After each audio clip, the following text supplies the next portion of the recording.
Өдрийн мэнд залуужуулах бичлэг 41 хүрж байна. Юуны бичлэгийг удаж байгаа ч гэсэн дараагийн бичлэгүүдийг шинэ бичлэгүүдийг маань шеэрлээд, лайк тараад тэг ингээд фоллоу хийж байгаа хүмүүстээ бүгдэнд баярлалаа. Яагаад гэх юм бол энэ бичлэгүүд бас яагаад хийгдэж байгаа юм бэ гэхээр өмнө хийж байгаад одоо тодорхой хэмжээний хандлттай, тодорхой хэмжээний үзэлттэй байсан боловч тэр бүх үзчихсэн үзэлтүүдэд унаагаад одоо дахиад эхэлж байгаа. Тэгэхээр энэ бичлэгүүдийг илүү чанартай болгохын тулд, илүү олон хүнд хүрэхин тулд та бүхний тэр лайк тэг ингээд шеэр үзэж айгу тас алдаг шүү. Тийм болохоор тэг боломжтой бол хийгээд лайк шеэр хийгээрэй. Мөн бичсэн тэг ингээд лайк шеэр хийх үз хэмжээний тийм чанартай бичлэг хийхийг хичээх болно. Тэг чадлаараа хичээж байгаа шүү. За байнга нэг зүйлээ яриад байгаа нэг одоо олон төрлөөр хүрээлэлтэд томруулах шаардлага байгаа. Тэгээ зөвхөн ингээд настай хүмүүстэй зориулсан биш, залуучуудад зориулсан тийм бичлэгийг шаардлага байгаа. Тэхийн тулд болохоор одоогийн миний зорж байгаа зорилт болох 1000 бичлэгээр дуусгаад тэрний дараа болохоор миний яг дараагийн бичлэгүүд яг ямар үр шатнд ирэх гэхээр богино хэмжээний рилүүд болох юм. Тэр үедээ болохоор юм тексттэй богинохон тэгээд хойдлын план бүх юм өөрчлөөд дүрдэрхээ өөрчлөөд тэгээд ярддаг сэдвүүдээс илүү чанартай болгохын тулд хичээ. Гэтэ одоогийн 1000 бичлэгээ дуусгасны дараа энэ зүйл нь илүү боломжтой болох юм аа. Тэгээд тэр болтол төвчээртэй хүлээгээрэй. Тэгээд дахин хэлэхэд энэ бичлэг маань нэг зүйлийг дахин давтдаг юм шиг эсвэл ноорогч юм шиг санагддаг бол уучлаарай. Яг үлийн угаасаа ноорог. Тэгээд дараагийн одоо ярих тэр сэдвээ яриа. За тэгээд энэ номон дээр нэг зүйл байдаг шүү дээ. Энэ цэгэр номон дээр байдаг нэг зүйл нь хүн төрөлхтөө өөрчлөгдөх юм аа гэж гүн нойроос сэрэх үе байна гэж эхэлж байгаа. Тэгэхээр ер нь бол одоогийн хүн төрөлхтөн харин гүн нойронд байгаа. Гүн нойронд буюу сүнслэг чадвар, бурханлаг чадруудаа маш алдаад удцсан. Тэгээд бидний зүрхсэтгэлийн талбай гэж ярил тэ зүрхсэтгэлийг талбай гэж төрсөлдөг байхгүй. Зүрхсэтгэлийн талбай гэж ярил ингээ хортой өрнүүд ихтэй, муу муха зүйл ихтэй, сайн сайхан зүйл байгаа ч гэсэн хортой зүйлс их байгаа.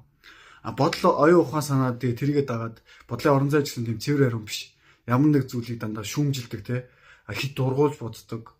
Ийм хандлага маань нийгэмд аягүй их байгаа. Тэгэхээр энэ зүйлийг багасгахын тулд бид нар яах хэрэгтэй юм бэ гэхээр зүрхсэтгэлийн тэр талбайдаа зөв сайн зүйлсийг суулгаад сайн хүн чанар, эерэг байдал, зөв ойлголт те зөв хүн чанар, зөв хүнлэг, инэрэнгүү сэтгэл энэ хоёрыг ингээд ярьж байгаа байхгүй. Хүнлэг сэтгэл гэдэг чинь болохоор ингээд зөв сэтгэлийг хэлж байгаа. Гэтэ ингээд одоо ийм үг байна л да. Би махбодын хүч чадалтай хүнийг одоо ухаантай хүн өдөрддөг. Ухаантай хүнийг болохоор сэтгэлтэй хүн өдөрддөг гэдэг үг өгдөг байхгүй. Гэтэ амьдрал дээр болохоор яг та нарын эхний төсөөлөл болохоор энэ нэг зааш төсөөлч чинь боохгүй л дээ. Яг тэгэхээр би махбодын хүч чадалтай хүнийг ухаантай хүнийг өдөрддөггүй шүү дээ. Тэгэхээр та нарын бодож байгаа тэр ухаантай хүн чинь ухаантай хүн биш л гэсэн үг. Миний жишээн дээр хэлж байгаа ухаантай хүн чинь ямар жишээ юм бэ гэхээр жишээлбэл миний байнга хэлдэг. Тэгээ монголын учраас байнга хэлдэг. Тэмүүжин хаан шиг хүн хэлнэ. Ухаантай хүн гэсэн үг. Тэр хүн бэр чадлаараа бүхний дээд өргөл биш. Одоо жишээлбэл Хавтасар Тэмүүжин гэд хоёр ах トゥ хоёр байж штэ. Гэхэд Хавтасар бол илүү сайн харваач илүү сайн бүх байж магадгүй байхгүй. Эсвэл тэр бэлгүүтэй ч юм уу те ингээд дүнэн байдаг. Гэтэ тэр хүмүүс тэр хүнд өдөрдөгддөг. Тэр хүнээс одоо те ингээд тэр хүний харцнаас айдаг, харцнаас найсандаа болоод ингээд нас авчдаг. Тийм бүрий бүхэлөө бас тийм бүхөөд шүү дээ. Би одоо ойрд яг нууц төвч уншааг бодчихно. Ямар ч гэсэн ер нь бол яг хэлэх гээд байгаа сан юу юм бэ гэхээр бэр чадaltaй хүнийг өдөрдөж чадж байгаа юм байх юм бол тэр хүн ухаантай хүн гэсэн үг. Гэтэ сүүлийн үед болсон болоогүй Монголд ингээд архиталт, зодоон зохион, тэгээ гимт хэрэг гэдэг зүйл ихсэн учраас бидний бодож байгаа тэр ухаантай хүн чинь муу санаатай хүн шиг болчиход байгаа байхгүй. Гэтэ муу санаатай хүн гэдэг чинь ямар хүнийг хэлэх юм бэ гэхээр одоо тийм дотор тамиртай хүнийг тэгж хэлэхгүй. Зөв ухаантай бодол уралдуулж чаддаг хүнийг бодлороо ч ялж чаддаг үгээрээ ч унгааж чаддаг тийм хүнийг ухаантай хүн гэж хэлж байгаа. Тэгэхээр миний бодлохоор одоо яг тийм хүн биш л те. Гэтэ ер нь бол яг ухаантай хүн гэж бол тэр хүнийг хэлнэ. Харин үгээр уралдаж чаддаг, нэг үгний цаана үг агуулж чаддаг. Эсвэл нэг хүн нэг санаа хэлэхэд тэрээс нь давсан санаа хэлж чаддаг. Тэгээ олон эрчүүдтэй газар шүү дээ. Цэрэг ч юм уу, тэгээ цагдаа ч юм уу. За ингээд дамуугаар хэлэх шорон ч юм уу. За эсвэл зүгээр өөр ингээд найзуудын бүлэглэл ч юм уу байж тээ. Энэ дотор чи ингээд 50 хүн байлаа гэхэд 5 толгойлогч нь гэж болдог байхгүй. Тэр 5 толгойлогчтой би энэ хүндлэхийн тулд тийм хүндэл оюун ухааны ирэмб гэж байх хэвээр, махан бие ирэмб гэж байх хэвээр. Тэгэхээр тэрийг ингээд болохын тулд хүнд тийм ухаан хэрэгтэй. Тэгэхээр хүн болгон хаана хүн цуглан тэнд ирэмб үсдэг. Энэ ирэмбийг бол монголчууд аягүй их чухалчилдаг. Гэхдээ муу талаараа их чухалчилдаг. Тэ ингээд юу гэдэг хит их муугаар ингээд болоод хит их одоо маргичсан ч юм уу, хит их бүдүүлэг ч юм уу. Тэр бол ерөөс ухаантай хүний шийдэл биш. Харин ч эсвэргээрээ тийм арх уудгүй тамхи татдаггүй мөртлөө одоо тий зөв байдлаар одоо гангстертэй орчин үеийнхээр бол тийм байдлаар зөв байдлаар иршүү зөв байдлаар ингээд нэр хүн шиг мужик байх юм бол энэ чинь хүндэл хүлээх тэр ухаантай гэдэг байдлыг хэлж байгаа. Ухаантай хүн нэгтээ хэн өдөртөхөөр сэтгэлтэй хүн өдөртдөг. За сэтгэлтэй хүн гэхээр ямар хүнийг хэлэх вэ? Тэгээ сэтгэлтэй хүн гэхээр сайн сэтгэлтэй хүн хэлэх юм болоо гэдэг асуудал шүү дээ. Тэгэхээр тэрэн дээр болохоор сэтгэлтэй хүн гэдэг чинь бид нар одоо сэтгэлтэй хүн гэхээр одоо юу гэдэг нэг лам ч юм уу? Эсвэл нэг буян үлддэг хүн ч юм уу? Нэг ээж ч юм уу? Тийм хүн төсөөл одоо тэгэхээр тэрийг хэлэх гэж байгаа биш. Энэ ямар хүнийг хэлж байгаа юм бэ гэхээр одоо жишээлбэл би өмнө хэлжсэн жишээ шүү дээ. Энэ ч болохоор Тэмүүчингийн хааны жишээ байдаг. За Буддагийн жишээ бас байдаг тий. Тэр хоёр дээр ийм жишээ хэлдэг шүү дээ.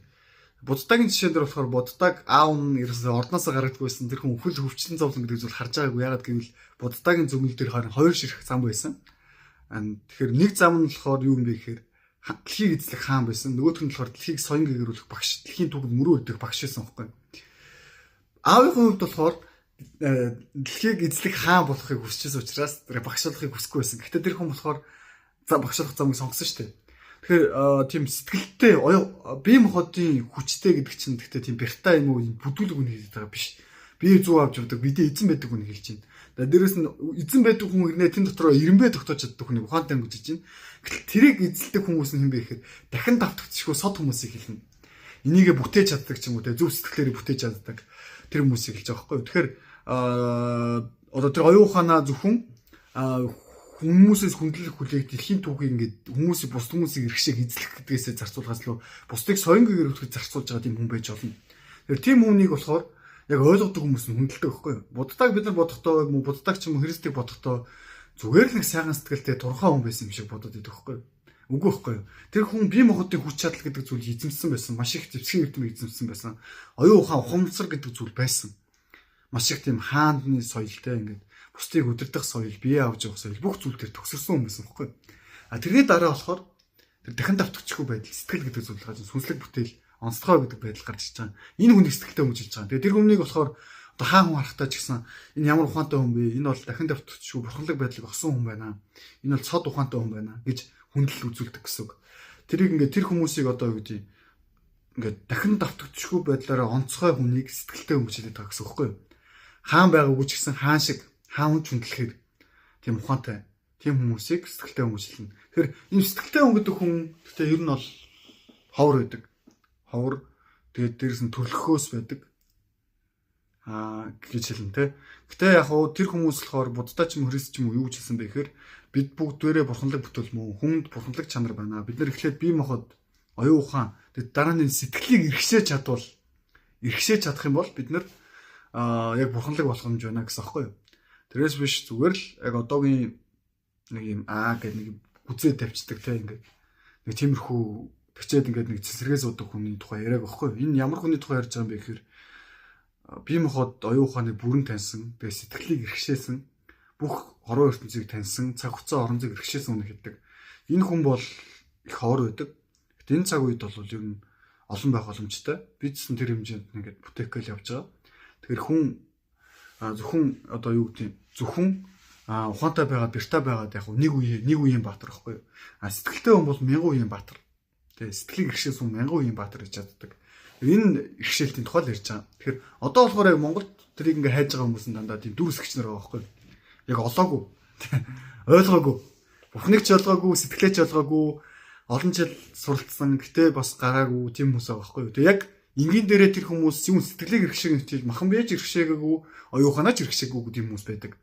Хорон ертөнцийг таниагүй, ойлгоогүй, тэг ингээд амьдралтай нийцдэггүй. Ер нь гэхдээ одоо энэ шашин чаа юу чаа ер нь яг яагаад хизээ ингэж нурж унд юм бэ гэхээр хэдих бодит амьдралаас хол өдрөх нурж унд байхгүй ер нь тэгээ одоо ингэж хэлэхэд альва оюун ухаан судлагдах хүн хичнээн мундаг байлаа ч гэсэн тэр бодит амьдралаас тасарч ирэх юм бол энэ ингэж нурж ундаг. Тийм болохоор яг энэ хаан тусууд дээр тиймэрхүү жишээ тохиолддог шүү дээ. Жишээлбэл Ром байна.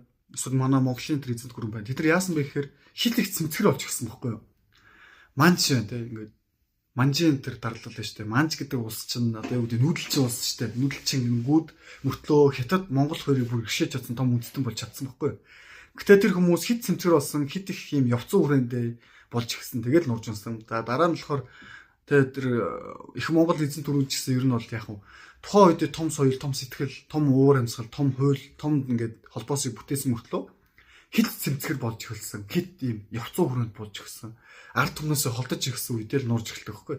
Тэгэхээр ер нь бол аливаа соёл яг хизээ ингээд зүв яваагаа мэдх юм бэ гэхээр одоогийн энэ соёлууд болохоор хит их хүмүүсээс хол байхгүй. Хит их хүмүүсээс хол хит цэмцгэр, хит их юм ойлгогдчихгүй байдалтай ингээд утгаар тэр соёл чинь худлаа байна л гэсэн үг.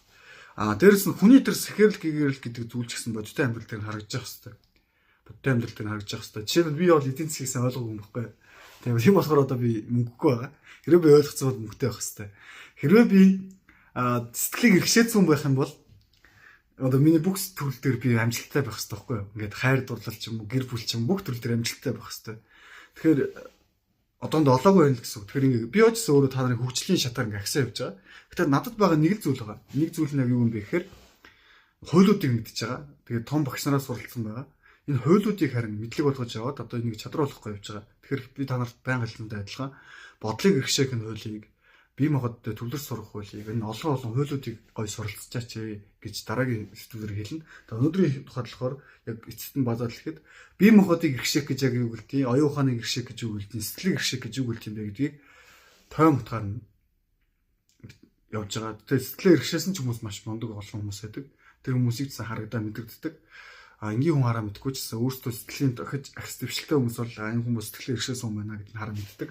Тэгэхээр би ч одоо яг тэр тал дээр бол суралцаад явж байгаа. Та нартай адилхан хүн. Гол нь миний түгэж байгаа хуулиудыг санаануудыг тэгээд хэвлээд үзээрэй. Дээрээс нь 3 дахь рейнж дээр маш их ахс дэвшилтэй одоо орчин үеийн маягаар ишлүүд хийж эхэлсэн. За одоо энэ урт ярьж байгаа санаудаас нэлээд базаад эхэлнэ. Тэр үедээсэн та нартай дахиад уулзах байх. Тэгээ энэ болтол нь бичлэгүүдээ үзсэн үзээд лайк, шеэр хийгээд тэ ингээд тартай хүмүүстэй бүгд нь баярлалаа амжилт хүсье.